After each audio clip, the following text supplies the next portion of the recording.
Hello दोस्तों, स्वागत है आपका हमारे YouTube चैनल रोशन सा स्टडी पॉइंट में। तो आज हम लोग क्लास 12 का जो चैप्टर नंबर 5 है प्राथमिक क्रियाएं, इसके बारे में बात करेंगे बच्चों। पहला बात करते हैं आखिर प्राथमिक क्रियाएं होती क्या चीज़ है। तो बच्चों प्राकृतिक पदार्थ जो होते हैं ना, जो प्रकृति से संबंधित होते हैं, तो प्राकृतिक पदार्थों से जो मनुष्य अपनी आजीविका प्राप्त करता है उसे हम प्राथमिक क्रिया कहते हैं। ठीक है, जैसे हम लोग खेती करके क्या करते हैं, हम अनाज मिलता है, ठीक है ना, जो हमारे निर्वाह का एक तरीका है। तो खेती हो गया, पशुपालन, ठीक है ना, और वन हो गए, ये सभी के सभी क्या होते हैं, प्राथमिक क्रियाएं होती हैं। इस चैप्टर में हम लोग क्या करेंगे, मुख्यतः कृषि के बारे में ही डिस्कस करेंगे। तो अगर बात की जाए, आप सभी को पता है कि विश्व में सबसे प्राचीनतम आर्थिक क्रिया कौन सी थी, तो आखेट और संग्रहण था। क्या था बच्चों, आखेट और संग्रहण विश्व का सबसे प्राचीनतम आर्थिक क्रियाकलाप है। आखेट के अंतर्गत क्या होता है कि जिसके अंदर पशु पक्षियों और जलीय जीवों का क्या होता है, शिकार किया जाता है, उसे हम आखेट कहते हैं। ठीक है, इसके साथ साथ कि जैसे आदि जो संग्रहण के अंतर्गत जैसे फल फूल सब्जियां कंदमूल पेड़ों की छाल, इन सभी चीज़ों को एकत्रित करना, ठीक है, संग्रहण कहलाता है। और आप सभी को तो पता ही है कि प्राचीन काल में क्या होता था, जो आदि मानव होते थे वो इन्हीं के द्वारा तो अपना जीवन निर्वाहन करते थे ना। तो ये हमारे प्राचीनतम आर्थिक क्रियाकलाप है, आखेट और संग्रहण। तो बच्चों इसके अंदर हम इस चैप्टर में हम मुख्यतः कृषियों के बारे में बात करेंगे। तो हमारी जो पहली कृषि की बात करेंगे, पहला हमारा जो कृषि है, तो कृषि नहीं, हम पहले पशुपालन के बारे में बात करेंगे बच्चों। पहला हमारा पशुपालन है चलवासी पशुचारण। तो अब समझते हैं आखिर चलवासी पशुचारण होता क्या है। तो देखो, चलवासी पशुचारण, तो पशुचारण है यानी यह एक प्राथमिक क्रियाकलाप है। और चलवासी पशुचारण में क्या होते हैं, जो चरवाहे होते हैं वो अपने पालतू पशुओं के साथ जल और भोजन की तलाश में एक स्थान से दूसरे स्थान पर क्या करते हैं, जाते हैं या स्थानांतरित होते हैं। इसके साथ साथ चलवासी पशुचारण में ये लोग, ये चरवाहे होते हैं ना बच्चों, ये ऋतु प्रवास करते हैं। कहने का मतलब क्या है, गर्मियों में क्या करते हैं, मैदानों से पर्वतों की ओर, और सर्दियों में पर्वतों से मैदानों की ओर, ये ऋतु प्रवास करते हैं। आपने देखा होगा कि ज़्यादातर जैसे हिमालय वाला क्षेत्र हो गया या कश्मीर वाला क्षेत्र होगा, तो यहाँ चरवाहे जो होते हैं ना, इसी प्रकार की क्रिया करते हैं। इसके साथ साथ चलवासी पशुचारण में पशुओं के लिए निश्चित चारागाह क्षेत्र होते हैं। निश्चित चारागाह क्षेत्र का अर्थ क्या होता है कि इनका निश्चित जगह होते हैं, वहीं ये चर सकते हैं, हर जगह ये नहीं जा सकते। उदाहरण के लिए अब हम दिल्ली जैसे शहर में अब पशुओं को चराएंगे तो ना चरेगा, वो तो मैदानी क्षेत्रों में ही चराया जाएगा ना। ठीक है, इसके साथ साथ चलवासी पशुचारण में मुख्यतः जो चरवाहे होते हैं या पशु होते हैं वो पूरी तरीके से प्रकृति पर निर्भर होते हैं। ठीक है ना, और चलवासी पशुचारण करने वाली अलग अलग जातियाँ होती हैं। जैसे आपने सुना होगा, मतलब गुज्जर, बकरवाल, भुटिया, ठीक है ना। तो ये सारी जातियां होती हैं जो चलवासी पशुचारण जैसे कार्य करती हैं। और जो ज़्यादातर चलवासी पशुचारण का जो कार्य होता है, ये बच्चों उत्तरी अफ्रीका, दक्षिण पश्चिमी एशिया, अरब प्रायद्वीप और मंगोलिया जो क्षेत्र है ना, इन सारे क्षेत्रों में क्या होता है, चलवासी पशुचारण जैसे कार्य होते हैं। ठीक है बच्चों, इसके साथ साथ नेक्स्ट अगर बात की, तो हमने बात करी चलवासी पशुचारण की। ठीक है, अब बात करते हैं बच्चों कृषि को। अगर बात की जाए, विश्व में कृषि का वर्गीकरण को इस प्रकार से किया गया है कि आपको पता, एक होता है निर्वाह कृषि। क्या होता है बच्चों, निर्वाह। तो निर्वाह का मतलब क्या होता है कि जब किसान फसलों का उत्पादन क्या करता है, अपने और अपने परिवार के भरण पोषण के लिए करता है। क्या करता है बच्चों, जब जो किसान जो होता है वो फसलों का उत्पादन केवल अपने और अपने परिवार के भरण पोषण के लिए कर रहा है, तो वो एक निर्वाह कृषि है। ठीक है, इसके साथ साथ निर्वाह कृषि को दो भागों में बांटा जाता है। एक होता है आदिकालीन निर्वाह कृषि और एक होता है गहन निर्वाह कृषि। इन दो भागों में बांटा जाता है निर्वाह कृषि को। तो चलिए समझते हैं क्या कि इन दोनों का मतलब क्या होता है, क्या विशेषता होती है। पहले बात करते हैं आपके आदिकालीन निर्वाह कृषि को। तो वर्ड से ही समझ में आ रहा है कि आदिकालीन यानी क्या है, आदिकालीन निर्वाह कृषि क्या है, एक प्राचीनतम आर्थिक क्रियाकलाप है। ठीक है ना, और आदिकालीन निर्वाह कृषि को क्या कहा जाता है, स्थानांतरित कृषि के नाम से भी जाना जाता है। अब आगे स्थानांतरित कृषि क्यों कहते हैं इसे? क्योंकि इसमें क्या होता है, जो किसान होते हैं वो किसी जंगल या वनस्पति को जला देते हैं और जो उसकी बची हुई राख होती है ना, तो उसकी राख से वो लोग 3 से 5 वर्ष तक खेती करेंगे, फिर उस स्थान को छोड़ देते हैं और किसी दूसरे स्थान पर जाके क्या करते हैं बच्चों, खेती करने लग जाते हैं। तो इसीलिए हम इसे स्थानांतरित कृषि भी कहते हैं। इसके साथ साथ अगर बात की जाए कि आदिकालीन निर्वाह कृषि में कॉमन सी बात है, आदिकालीन यानी प्राचीनतम आर्थिक क्रियाकलाप है, तो यानी औजार भी क्या होंगे, परंपरागत या प्राचीनतम औजार होंगे। तो आदिकालीन निर्वाह कृषि में प्राचीनतम औजारों का प्रयोग किया जाता है, जैसे कुदाल, फावड़ा, खुरपी, इन सब चीज़ों का यूज़ किया जाता है। ठीक है। और आदिकालीन निर्वाह कृषि में क्या होता है, मुख्यतः इसके अंदर का मतलब जो आदिकालीन निर्वाह कृषि है, इसको अलग अलग क्षेत्रों में अलग अलग नामों से जाना जाता है। जैसे पहले तो बात करें, इसे कर्तन और दहन के नाम से भी जाना जाता है, क्योंकि हमने इसे काटा और जलाया, तो इसे कर्तन और दहन के नाम से भी जाना जाता है। इसके साथ साथ मैक्सिको और मध्य अमेरिका में इसे मिल्पा कहा जाता है। उत्तर पूर्वी भारत में इसे झूमिंग कहा जाता है।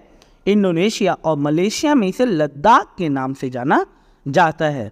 और इस प्रकार की जो कृषि है अफ्रीका, दक्षिणी मध्य एशिया और उष्णकटिबंधीय विश्व के क्षेत्रों में की जाती है।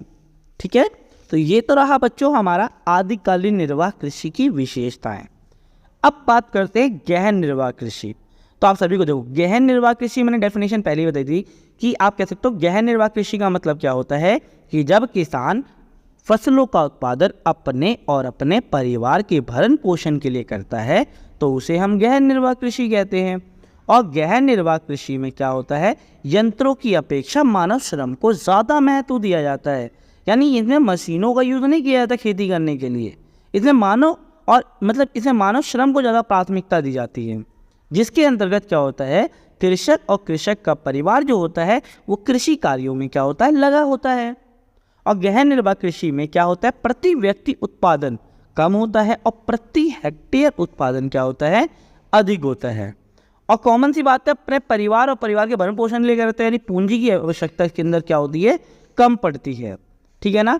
इसके साथ साथ गहन निर्वाह कृषि को 2 भागों में बांटा जाता है, एक होता है चावल प्रधान और एक होता है चावल रहित।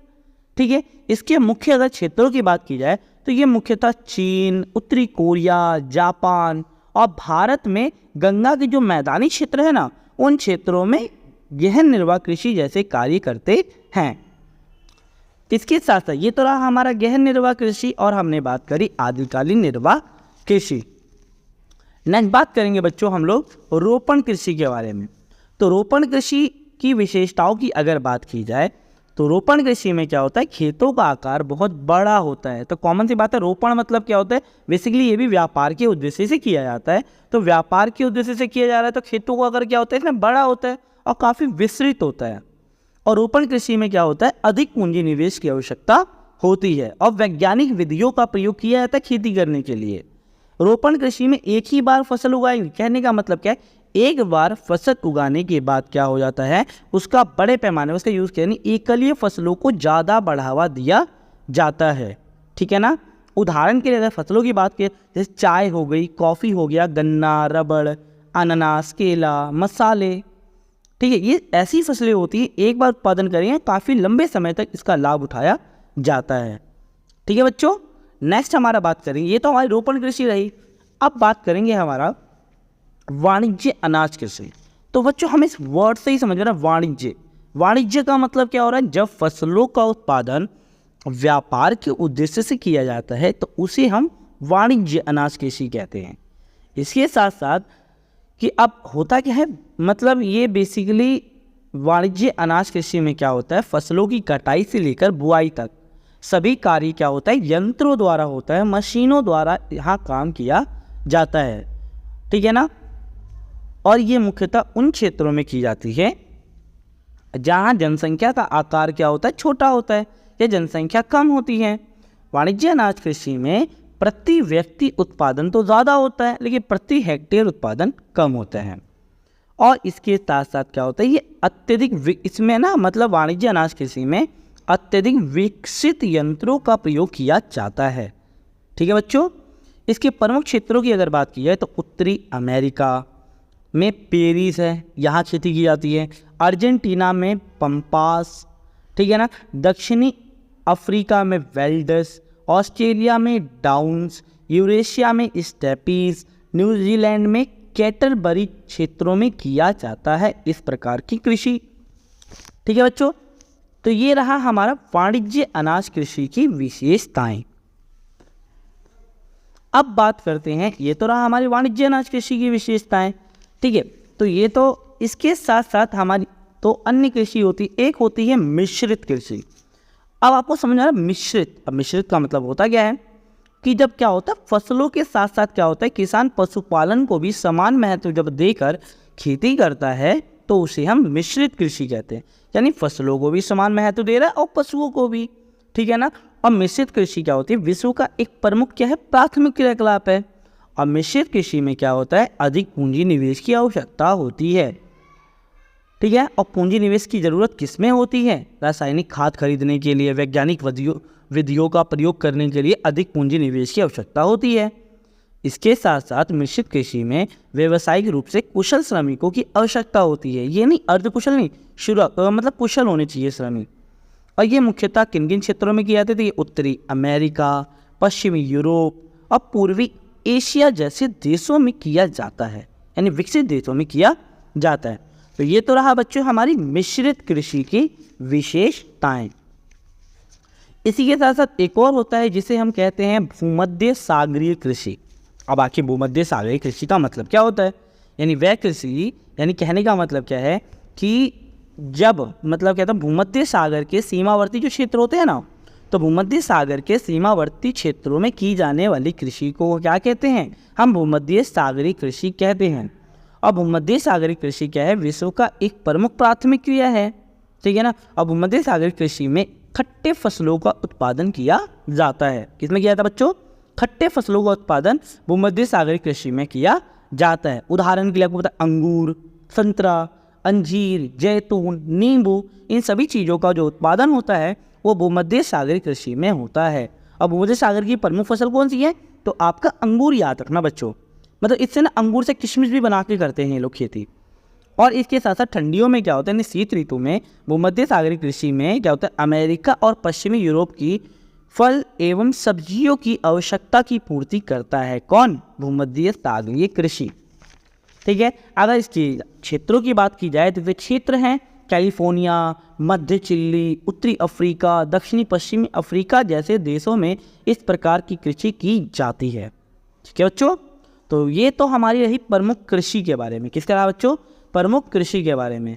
और अन्य भी कृषि होती हैं, जैसे अगर बात और अन्य कृषि जैसे अगर बात की जाए तो आप लोगों ने सुना होगा सहकारी कृषि के बारे में।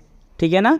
तो सहकारी कृषि का मतलब क्या होता है, आपको याद नहीं, देखो सहकारी कृषि में क्या होता है कि जब किसान क्या करता है, कृषि से अधिक लाभ कमाने के उद्देश्य से क्या करता है, संस्था बनाकर, क्या बच्चों, संस्था बनाकर अगर खेती करता है तो उसे हम, तो जब किसान क्या करता है मतलब समूह या संस्था बनाकर अगर खेती करता है तो उसे हम सहकारी कृषि के नाम से जानते हैं। सहकारी कृषि में क्या होता है, कृषकों की भूमि पर निजी स्वामित्व होता है। ठीक है। इसके साथ साथ अगर बात की सहकारी कृषि की जो शुरुआत हुई थी वो डेनमार्क में हुई थी। ठीक है ना।